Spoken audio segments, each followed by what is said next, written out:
Hello, everybody. Today, Dr. Aaron Adair joins us, and he's going to be talking about his the chapter 6 in his book, A Star of Bethlehem: A Skeptical View. And the title of that chapter is Horoscopes and What Other Stars Do Spangle Heaven with Such Errors. So basically, what he's talking about in that chapter is people using stars in a very mishmashy way and horoscopes to find the Star of Bethlehem in a last-ditch effort to find the star somehow in history. And this, in my opinion, is the strangest version of trying to find a star that I've ever heard of. Adair has prepared a little PowerPoint. He's going to be taking us through real quick. So why don't you just take the floor, Dr. Adair? All right, thanks. First wanted to note, like the chapter title that I had, What Stars Do Spangle Heaven? That's supposed to be a riff off The Taming of the Shrew from William Shakespeare, because in the scene, I mean, not only, of course, are they talking about the stars in heaven, but the scene is basically where the shrew, quote unquote, Katerina, is basically trying to just agree with whatever her husband says. And even though his husband will say, well, that's the sun. No, it's actually the moon. I'll say whatever you want it to say. That man is actually one. I'll say whatever you want me to say. So it's kind of this case of just to try to hammer this thing into place. We're going to call things not what they actually are, but just what we want them to be in that moment. So it's a little bit of play on words and me pretending to be scholarly and aware of English literature, because that's how you actually show that you know science, right? But the main topic that we wanted to get into was the idea that can the application of astrology or historical astrology somehow tell us about how the story of the Star of Bethlehem came about. In particular, the idea is maybe the person who wrote the Gospel of Matthew knew when Jesus was born and either back calculated or actually even had like the exact time and date of Jesus's birth, so that way they could actually reconstruct what the stars were at that time in the sky. So I know most people have at least some vague awareness of astrology, if for no reason other than you might know what your sun sign is. And you're saying, you're a Cancer, you're a Sagittarius or anything. Personally, I'm a Taurus because I think astrology is BS. But the thing that actually makes astrology more mathematical is that it requires actually figuring out and calculating the location of various bodies in the skies at the time of a person's birth, and then use their geometric relationships to try to then interpret the skies. So I wanted to start off with a little bit of examples. So this is supposed to be a reconstruction of a horoscope of some guy you might have heard of, this Alexander guy, some Macedonian dude. I think that's what's on his gravestone, Alexander, Macedonian dude. Okay, he has a little more exciting title than that. But we know approximately when he is born, though there's a little bit of disagreement in the sources. So I found online someone trying to reconstruct a horoscope and as a way of guiding us to see what it's like. So this circular form, what you're seeing on the outer edge, is supposed to be the 12 signs of the zodiac. So you have the various signs or constellations, though that isn't quite the right term, like Aries, Taurus, Gemini, and so on. And also along the edge, you have all these little other bodies that are supposed to represent the planets. Now, because this was a modern reconstruction by an astrologer, it also includes the planets that weren't known in antiquity. So in the upper right-hand corner in Aries, you see this symbol for Pluto. Well, let's just say nobody in the 1st century BC was going to be talking about the planet Pluto because it wasn't even a known body. Neither was Uranus or Neptune. But the key thing we can see is that you can plot where these planets are, where they're located, and they're going to have various relationships to a few major things. So first off, what's like the angle between the planets? That's supposed to somehow tell you the importance. So whether it's a 90-degree angle, if it's 180 degrees, 30 degrees, and so on, those sorts of angles all supposed to have either positive or negative aspects when you're interpreting the horoscope. You also have the relationship between the planets and what signs they're in, and also what they are in relation to the horizon. So there's this horizontal line that you see going across that's supposed to be on the left side where the sign is rising. So if you were looking east, that's where you'd be pointing. And on the right-hand side, that's supposed to be west. So what sign or what degree of sign is setting. And then lastly, there's this other line that doesn't quite go perpendicular, but slightly off to the side. And this is supposed to represent what sign in the sky, what degree in the sky is going to be highest. It's usually called the midheaven, and this is also supposed to be important for calculating and interpreting the signs. So allegedly, we should be able to look at this and say, oh, so there is a 30-degree relationship between the sun and Mars, and that means X. Or you might also be accounting for, well, Mars is moving in a certain direction versus another. It's moving from a masculine to a feminine sign, or it's moving from a watery sign to an earthy sign, things like that. All the signs also have correspondences with the four ancient elements. So this is, like I say, an example or reconstruction of Alexander's. And the reason I chose Alexander is because we also have a literary version of the horoscope of Alexander. So in the Alexandrian romance, which has a really long, complicated textual history, it gives this story of the Egyptian pharaoh, the last Egyptian pharaoh, fleeing and then coming to Macedonia and basically becoming an advisor to King Philip, his wife Olympia. And it also mentions that this Egyptian pharaoh, in other words, a king, is also an expert astrologer. In fact, even says specifically a magus. So he's both king and a magus, just like, you know, those we three kings of Orient are fame. And in the story, we have the, like, just moments before Olympia is trying to give birth, this advisor is basically saying, hey, wait, don't give birth just yet. The signs right now aren't best. Wait another hour for them to adjust. Okay, now this sign is up. Wait a little bit more. Wait a little bit more. Don't push them out yet, because when the signs are just right, that'll be when it's the most auspiciously possible for Alexander's birth. Now, clearly, this is not how birthing works. You don't tell a woman to wait. No. That is when it comes, okay? Most importantly, though, it kind of shows like, hey, this person was trying to incorporate astrology into this. And if you actually take what signs he was saying were rising and what positions the planets were, if you try reconstructing that horoscope, it's within a year of when Alexander actually was born. So somebody was trying to actually incorporate a horoscope of Alexander into his life story, which included recognition of the greatness of his horoscope by a king and magus. So if that sounds a little bit like the Jesus story, you might not be wrong. Now, if we try applying this to Jesus, this is where all the fun really happens, or the lack of fun, because of how well it does or doesn't fit. So before we hop into that, though, there is a key thing, though, that is very different from what was happening normally in horoscope astrology and what normally also happens in stories like that for Alexander. Usually it goes as person is born, and then based on the stars in the sky, predict what their personality or what their fate is going to be. But in the story of the Magi, they don't know about the birth of Jesus except by the stars. It's basically reversing the process. It's supposed to only go birth, then interpret. In this case, they're taking interpret, then birth. This is the exact opposite order of how all of astrology is done. And the same thing you also find in that Alexandrian romance. The stars did not predict the birth of Alexander. It was, okay, let's try to have Alexander born at this time, so that way the signs are as good as possible. So the logic of trying to actually use a horoscope to discover the birth of Jesus is backwards in terms of method. But that's not the only methodological problem. So I want to give also some examples of people have been trying to also produce horoscopes for JC for literally the last 500 years.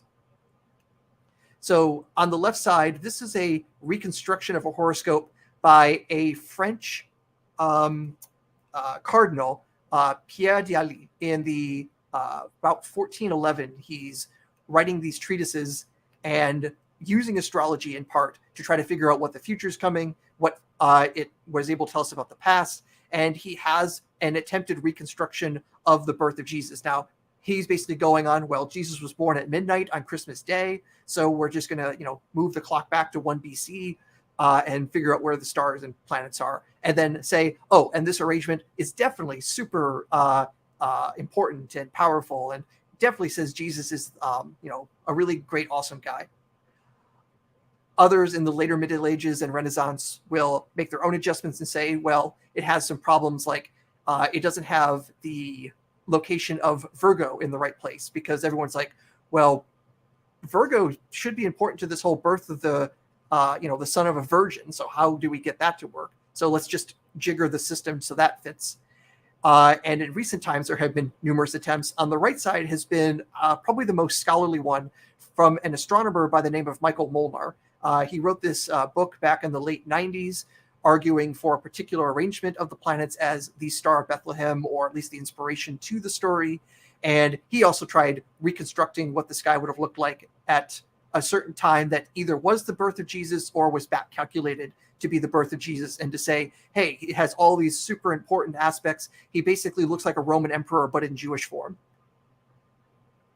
Now, you'll immediately take a look at these two horoscopes and say, boy, oh boy, are they different. Because, yeah, get any two astrologers, and you're going to get very divergent interpretations. This has actually even been studied scientifically, that quite literally, you take 20 astrologers, give them 20 horoscopes, and try to align them with people.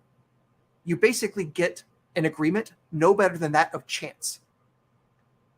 So if you want to tell me what a horoscope means, I'll say, yes, you're right. And if someone else tells me what it means, I say, yes, you're right. Because you can get them to mean anything you want. I've looked at like the astrology manuals for all the different alignments, and all you have to do is choose the ones you want, and you can make, and I've actually even done this with the horoscope on the right, where Molnar says this is like, the birth of a great king or emperor.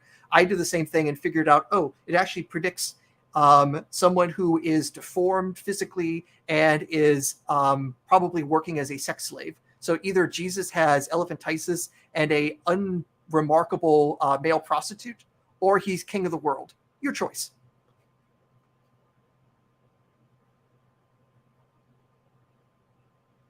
What gave rise to the idea of using horoscopes to find a Star of Bethlehem? What started that idea? It probably has a couple of threads. One, the idea that the Magi, the people searching for Jesus in the gospel story, are supposed to be astrologers. So let's look at the techniques that the astrologers themselves use to predict the future. And then, because we can do these sorts of back calculations, and we have like the various manuals that they use, we can perhaps guess how they would have interpreted the signs. Or otherwise, in the case of like Pierre Daly, he already thinks he knows when Jesus is born. And so he's kind of like fudging things so that way he interprets it in the correct way. If it's the horoscope of Jesus, it has to be a good horoscope. There's no way he's going to have a bad one. God wouldn't allow that. But yeah, the primary motivation is the fact that the Magi are supposed to be astrologers. You also mentioned in the chapter that auroras and the borealis lights have also been considered. Yeah, the aurora borealis, or northern lights, I meant to say, was considered in this as an identification for the Star of Bethlehem. It does exist in the literature, but the vast majority of people see why that doesn't work very well. One, it's kind of hard to imagine that anyone would call the aurora borealis a star. And if it was to guide you to Bethlehem from Jerusalem, it would very much be the opposite direction, since the aurora borealis is the northern lights.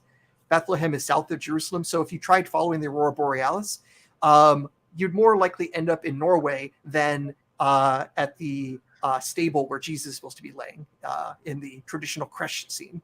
So at the very least, if you're using that for navigational purposes, you are going to be cold, lonely, and without salvation. Also, it wouldn't be as bright as a star. It can, well, I mean, it probably doesn't get bright as like a really bright star or like Venus, for example, but there are occasions that the northern lights can become, remarkably bright. There's only been a few occasions where I've personally seen it, because it's usually much easier to see also when you're further north and closer to the magnetic North Pole. But, sometimes the magnetic, there could be such a huge influx of particles from the sun that we get such a strong aurora borealis that you can see it all the way down in Texas. That's happened numerous times. But rare, of course. You also mentioned that astronomer David Hughes knows of some who have considered explaining the star with ball lightning. Yeah, so for background, there is this weird phenomenon, perhaps atmospheric phenomenon, where you literally will have this glowing ball traveling about and floating around, and it really looks like if you took lightning and somehow forced it into a spherical shape. It can last for maybe from seconds to minutes, and it also has a propensity of exploding when it's done afterwards.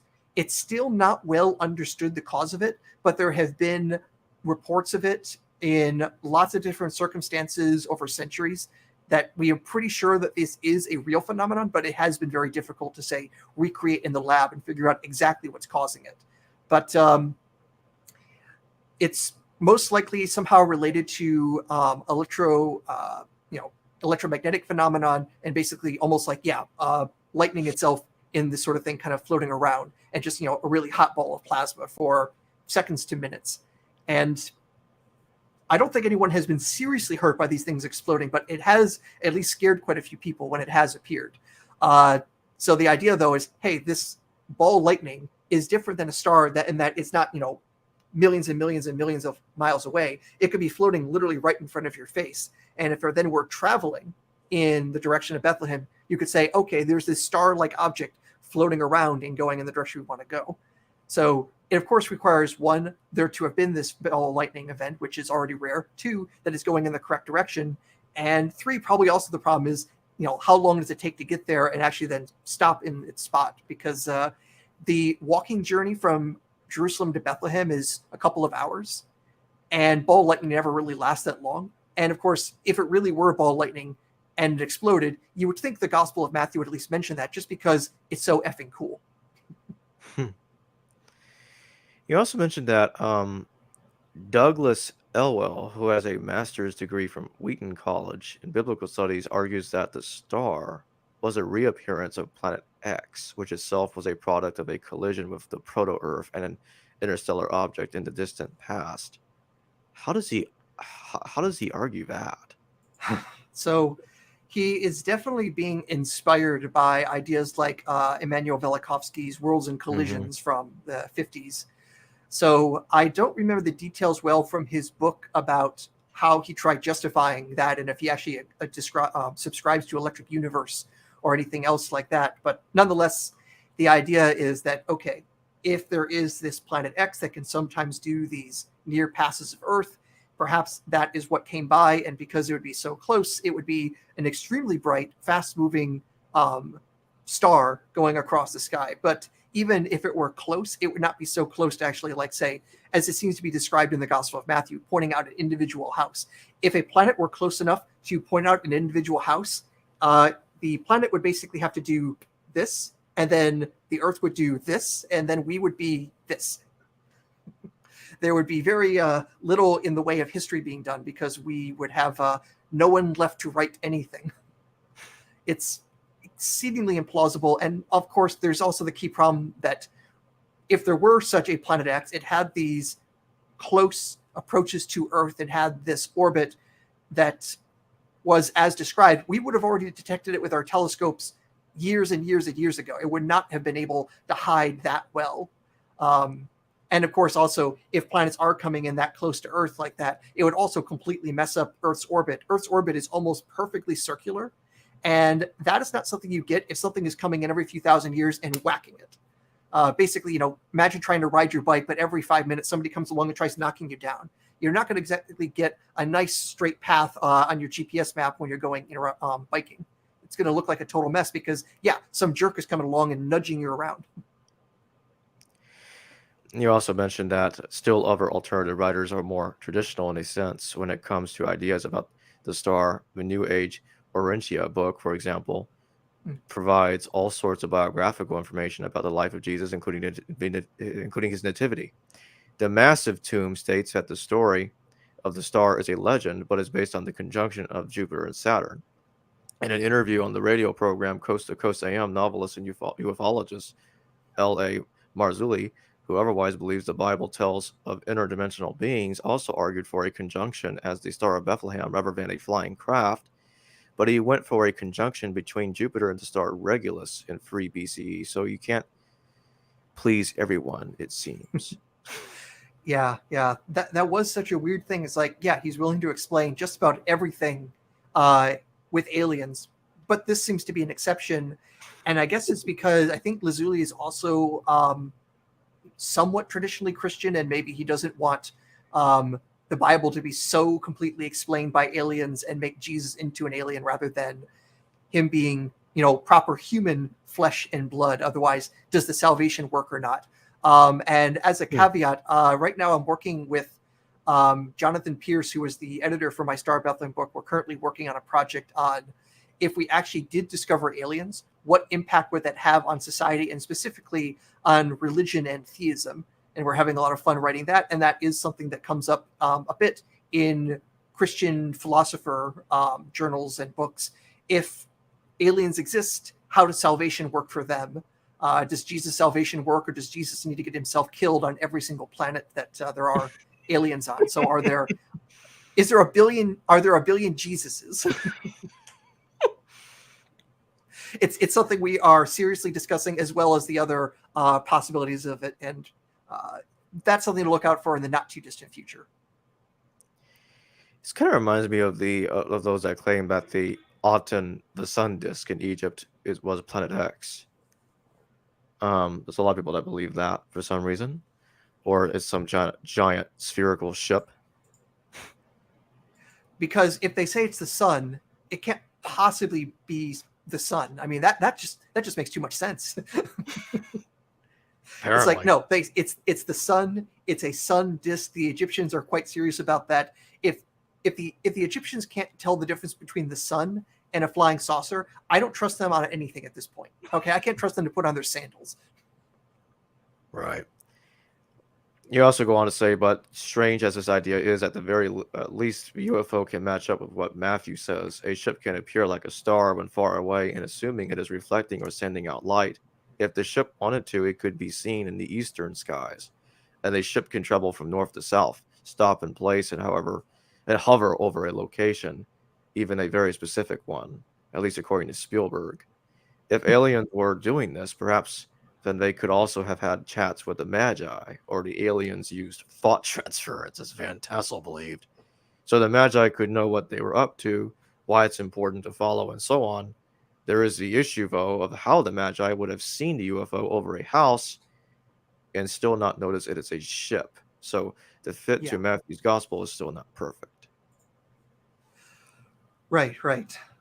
So if we want to keep the ship disguised as a star, then it's going to have some sort of cloaking device or something like that to have it image as something else ultimately.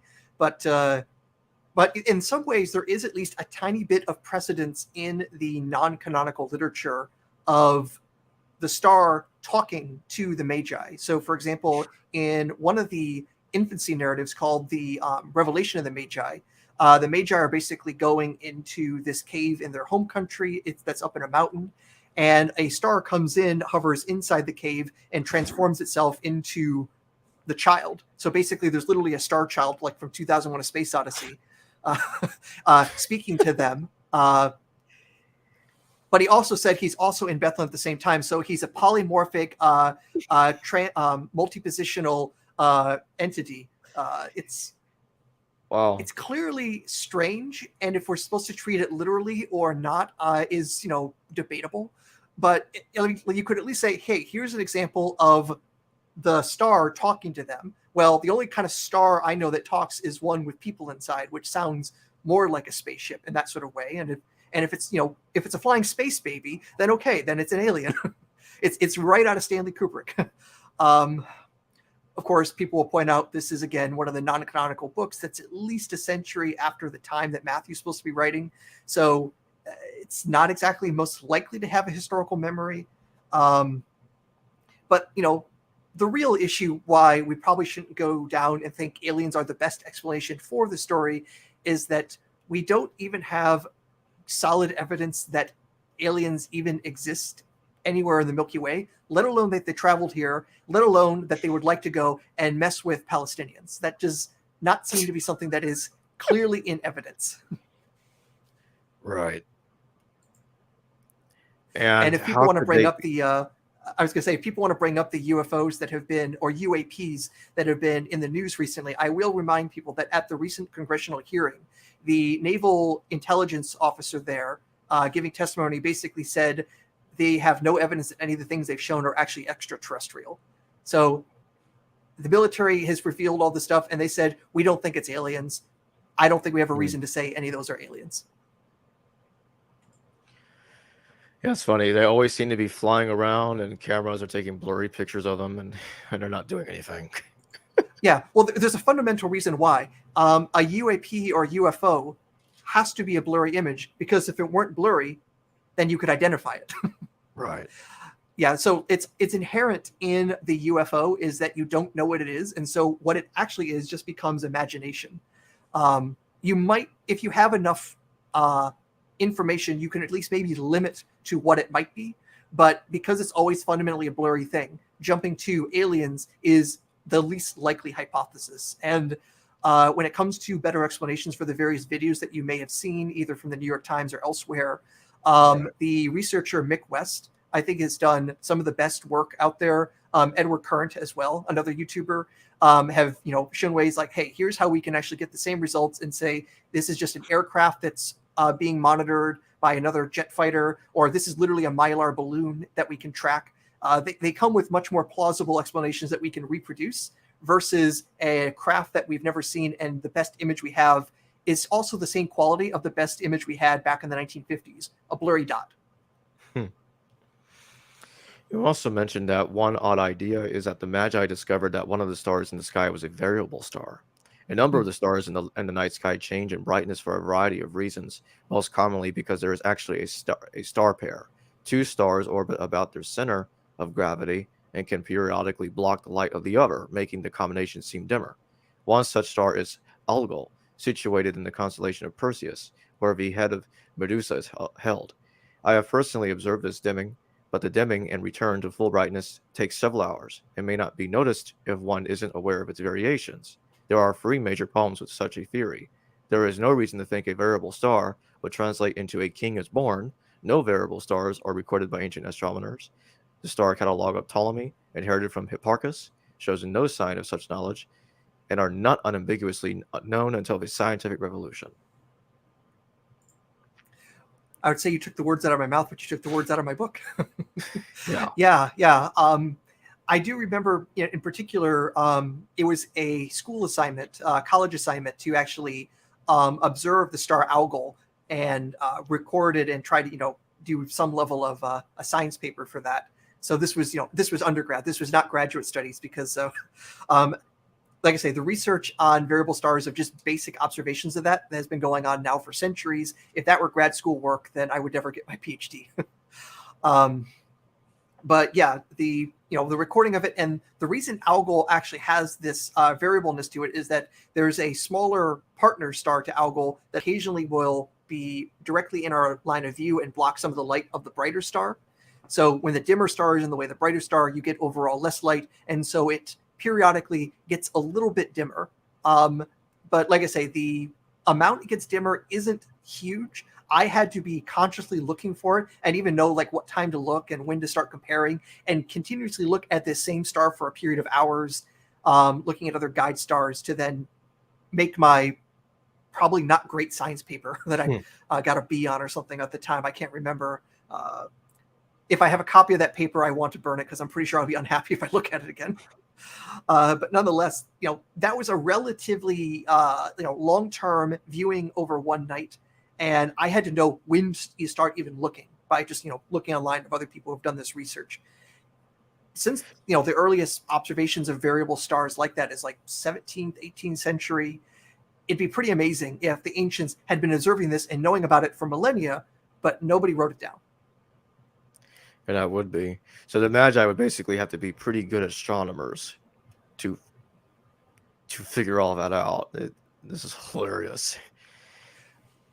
These arguments. The thing, the two things is, one, the fact that I can believe they could be good enough astronomers to do it if they were, really perceptive and just focused on one star day after day, night after night, I should say. But then left no record at all in all the cuneiform and other literature we have. That's already kind of weird. And then the other thing is like, hey, we discovered a variable star. What does that mean? I bet the Jews are involved. that sounds like total conspiracy theory stuff right then and there. So Oh yeah. yeah, there's just like nothing that connects one to the other than I want to get from this premise to that premise. You also mentioned that another suggestion is the discovery of a planet named Uranus.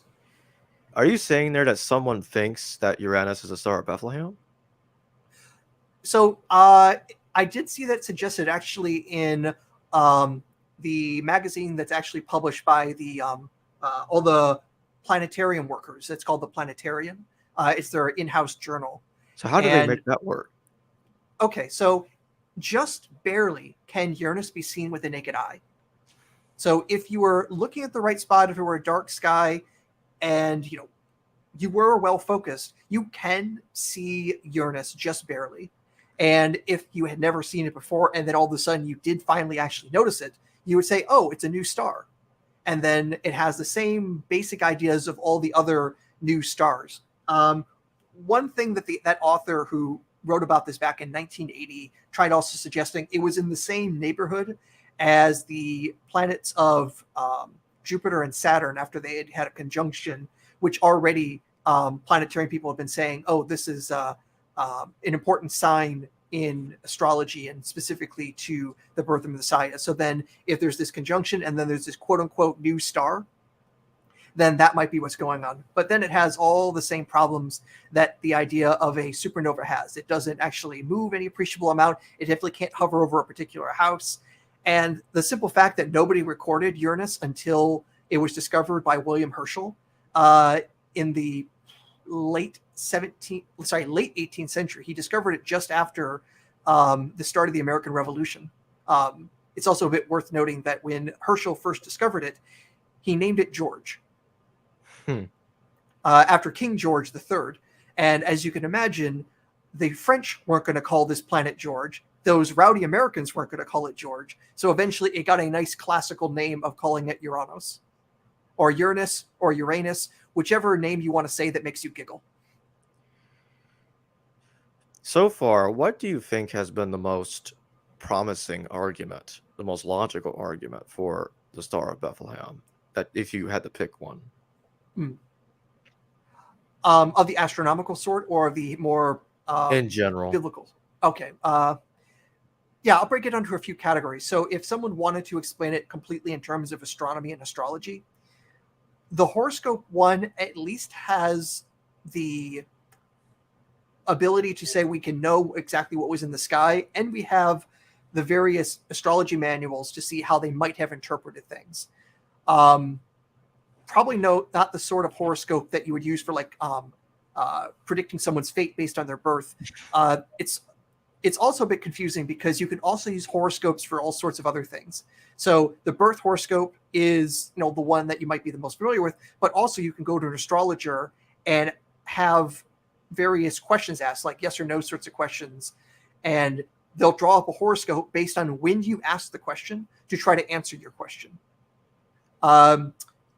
And before the development of birth horoscopes in the later end of the Babylonian Empire, they had been using astrology to try to predict like world events and say, oh, when Jupiter is being blocked by the moon, that means the death of a king or things like that.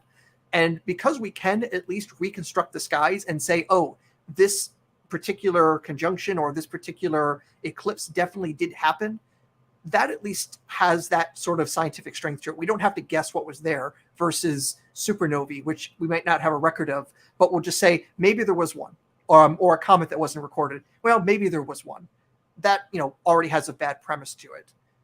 But since we want to actually explain the story as it is written in the Gospel of Matthew, and the fact that it is recording, at least as literally written, a supernatural star that travels southward and hovers over a particular house, it does just as much as coming short as just putting up a giant "Eat it, Joe" sign and point directly at the Messiah.